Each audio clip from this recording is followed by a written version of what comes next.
పేదోళ్ళ ఇండ్లు ఏం కూలగొడతామని చెప్తా ఉన్నారు. దాని పక్కనే ఉన్నటువంటి పెద్ద పెద్ద బిల్డింగులు కన్స్ట్రక్షన్ల మాటకేమో పోతలేరు. దుర్మార్గం చాలా. ఇదంతా హైడ్రా అనేది పెద్ద హైడ్రా కూడా పెద్ద కుంభకోణం జరుగుతూ ఉంది. హైడ్రాలో కూడా భయంకరమైనటువంటి అవినీతి జరుగుతూ ఉందన్నటువంటి అనుమానాలు సాధారణ పబ్లిక్కే వస్తున్నాయి. ఎందుకంటే రేవంత్ రెడ్డి అన్న ఇంటినేం కూలగొట్టరు, వాళ్ళకు నోటీసులు ఇచ్చి పీరియడ్ అయిపోయినాక కూడా 15 రోజుల పాటు అటు వైపే పోలేదు. ఎందుకంటే కోర్టు స్టే వచ్చేదాకా వెయిట్ చేయాలి కాబట్టి. ఇప్పుడు ఏమైనా మాట్లాడితే స్టే ఉన్నాక మేమట పోతాము అంటారు. కానీ అదే పేదల ఇండ్ల మీద స్టేలు ఉన్నా ఏమున్నా కానీ పోతురు, కూలగొడుతురు. ఈ ప్రభుత్వం దిగిపోవడానికి మెయిన్ కారణము ఇది హైడ్రా కాబోతా ఉంది. ఇప్పుడు దమ్ముంటే జిహెచ్ఎంసీ ఎన్నికలు పెట్టాలి. ఇప్పుడు రాష్ట్ర ప్రభుత్వము ఇప్పుడు జిహెచ్ఎంసీ ఎన్నికలు పెట్టాలి. డిపాజిట్ కూడా దక్కదు ఈ కాంగ్రెస్ పార్టీకి. అంత జనం లోపల అంత తీవ్రమైనటువంటి వ్యతిరేకత వచ్చింది. నీకు ఎక్కడ కూడా ఇప్పుడు ఈ రాష్ట్రంలో ఏడ ఎన్నికలు వచ్చినా రేవంత్ రెడ్డికి కర్రు కాల్చి ఏడ వాత పెట్టాలనో ఆడ వాత పెడతందుకు ప్రజలు చాలా రెడీగా ఉన్నారు, ఈగర్లీ వెయిట్ చేస్తున్నారు. మా ఉసురు తగులుతుంది. వనస్థలీపురంలో చిరు వ్యాపారుల ఆందోళన. వీపు మీద కొట్టండి, పొట్ట మీద కొట్టకండి. రైతు బజార్ ఎక్కడ ఉంటే అక్కడే ఉంటాం, చావనైనా చస్తాం, కానీ ఇక్కడ నుండి వెళ్ళం. మాకు మీరే స్థలం చూపించి బండ్లు ఇవ్వాలి. కేసీఆర్ సార్ గుర్తింపు కార్డులు ఇచ్చిండు, ఆ కార్డులతోనే లోన్లు తీసుకొని బతుకుతున్నాం. మా లోన్లు ఇప్పుడు మీరు కడతారా? చూడండి, వనస్థలీపురం రైతు మార్కెట్లో చిరు వ్యాపారుల బండ్లను అధికారులు ధ్వంసం చేయడంతో గురువారం కూడా వారి ఆందోళన కొనసాగింది. బుధవారం రాత్రి నుంచే వర్షంలోనూ తమ ఆందోళన కొనసాగించారు.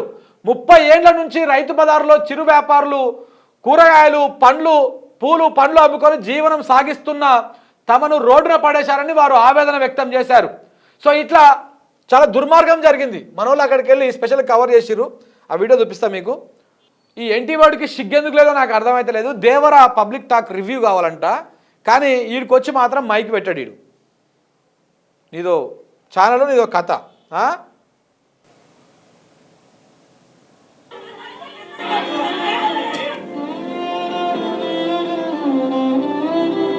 నేనేం కష్టం చేసుకొని భర్త చెప్పు? ఎవరో ఒకరు తప్పు చేసిన 100 మందికి చెక్ చేస్తారా? ఇది న్యాయమేనా? ఎక్కడ వాళ్ళు మాకు దారి చూపెట్టు.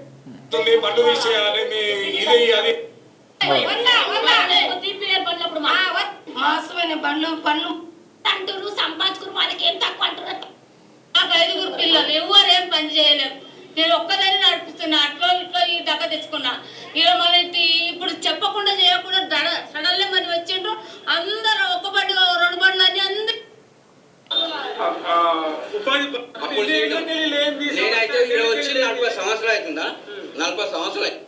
సో ఇట్లా వాళ్ళ ఆడిపోయి ఉన్న పలంగా చెప్ప పెట్టకుండా పోయి మొత్తం అన్ని కూరగాయల బండ్లు అన్ని బండ్లు తీసుకపోయి అది వేసిరు.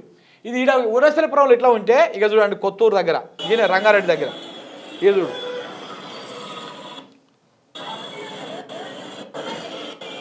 ఇదేం దుర్మార్గమో నాకు అర్థం కాదు, ఇదేం ప్రజాపాలనో అర్థం కాదు. ఇగో ఇక్కడ అందరినీ ఆడవాళ్ళ పేరు మీద ఉన్నాయి. ఆడవాళ్ళకి న్యాయం చేస్తారన్నావు, ఆడవాళ్ళకి అన్యాయం చేస్తున్నావు. ఊరుకోవడం లేదు. ముందే చెప్తున్నా, మేమందరం ఎంత ధర్నా కన్నా దిగిపోతాం. మీ ఇంటి ముందు మేము ధర్నా చేస్తాం. నువ్వే రాసుకుంటూ ఉంటామని మేము చూస్తాం. మీ ఇంటి ముందే మేము చేస్తాము. చూస్తావు రేవంత్ రెడ్డి, నువ్వు ఎంతమంది సమాధులు కట్టుకొని నువ్వు ఇది చేస్తావు. నీకు ఏ ప్రాజెక్టులు కట్టుకుంటావు? ఇక్కడ నీకు ఎంత లాభం లేకుండా నువ్వు ఇంతమంది పేదవాళ్ళు గుండెలో కొడుతున్నావో మాకందరికీ తెలుసు.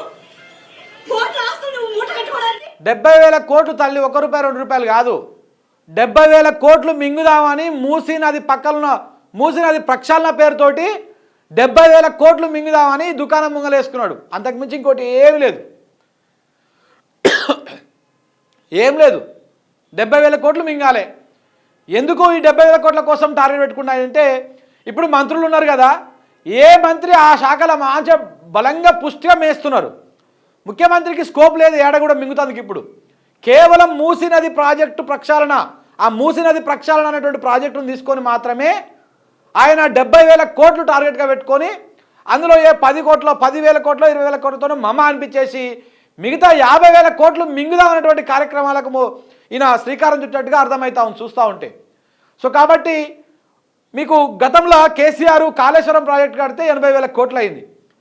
దాని మీద ఎన్నో పుండాకోరు ముచ్చట చెప్పినటువంటి కాంగ్రెస్ నాయకులు ఇలా 70,000 కోట్లు పెట్టి మూసి మురికి అడుగుతారంట. అసలు ఆ మూసి మురికి అవడానికి కారణమే ఈ కాంగ్రెస్ సన్నాసులు, ఈ కాంగ్రెస్ పాలకులు.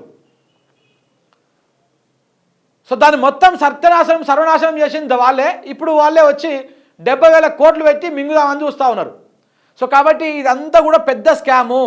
అటు చూస్తే ఫోర్త్ సిటీ పేరు మీద, ఫార్మసిటీ పేరు మీద స్కాము, ఇటు RRR పేరు మీద స్కాము, ఇటు చూసుకుంటే మూసి మీద స్కాము, హైడ్రా పేరు మీద పెద్ద వసూల దందా. ఇప్పటికే కోట్ల రూపాయలు వసూల దందా నడుస్తున్నట్టుగా తెలుస్తూ ఉంది. సో కాబట్టి ఇంత దుర్మార్గం జరుగుతూ ఉంది తెలంగాణ రాష్ట్రంలో. ఈడ మూసి దగ్గరనే ఇట్లా ఊరగొడతా ఉన్నారు.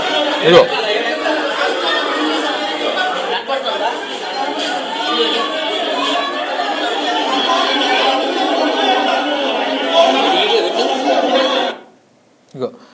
ఇట్లా రైతు ఇట్లా అక్కడ ఆ ప్రాంతంలో ఉన్నటువంటి చైతన్యపురి కానీ ఆ బెల్ట్లో ఉన్నటువంటి ప్రజలను భయభ్రాంతులకు గురి చేస్తున్నటువంటి రేవంత్ రెడ్డి సర్కారు ఇగో అదే మూసి మీద కడుతున్నటువంటి చూడండి. మూసి వాగండి, మూసి నది. ఇది మూసి వాగు పక్కలనే కడుతున్నటువంటి రియల్ ఎస్టేట్ ప్రాజెక్ట్. ఈరోజు మూసి నది సుందరీకరణ పేరు మీద పేద మధ్య తరగతి ప్రజలందరికీ కూడా నోటీసులు ఇచ్చి మీరు నది రివర్ బెడ్ నుంచి 50 మీటర్ల దూరం ఉన్న వాళ్ళందరూ కూడా మూసి సుందరీకరణ కోసం మీరందరూ ఇల్లు ఖాళీ చేసి వెళ్ళిపోవాలా, మీ అన్ని ఇల్లు గుంజుకుంటాయని గవర్నమెంట్ చెప్తున్నారు. మరి ఇదేంది? ఇది మూసి రివర్ బెడ్ కాదా? అది మూసి రివర్ బెడ్ లా కడుతున్నటువంటి రియల్ ఎస్టేట్ ప్రాజెక్ట్ కాదా? పేదలకు ఒక న్యాయం తెలంగాణలో, సామాన్యులకు ఒక న్యాయమా? ప్రజలకు కనపడదు అనుకుంటున్నా ఇదంతా. ఏది ఏంది అన్యాయం? చూడండి, నీళ్ళు ఇంకా పారుతున్నాయి. గండిపేట నుంచి వదిలిన నీళ్ళు ఇవన్నీ.